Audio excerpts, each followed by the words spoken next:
Please subscribe, and you can download this code from description below. In Python, you can create a variable number of lists depending on a function parameter using lists and loops.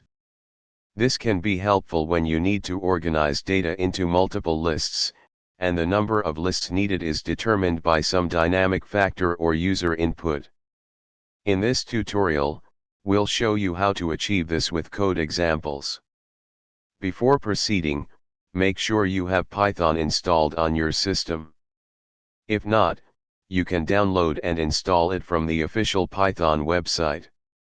Let's walk through the process of creating a function that takes a parameter, number_lists, and declares the specified number of empty lists.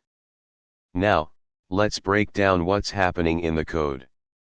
We define a function called create_lists that takes one parameter, number_lists, which specifies how many lists we want to create. We create an empty list, list_container, that will store the individual lists. Using a for loop, we iterate from 0 to number_lists, 1. Inside the loop, we create a new empty list, new_list, and then add this list to the list_container. Finally, we return the list_container, which contains all the created lists.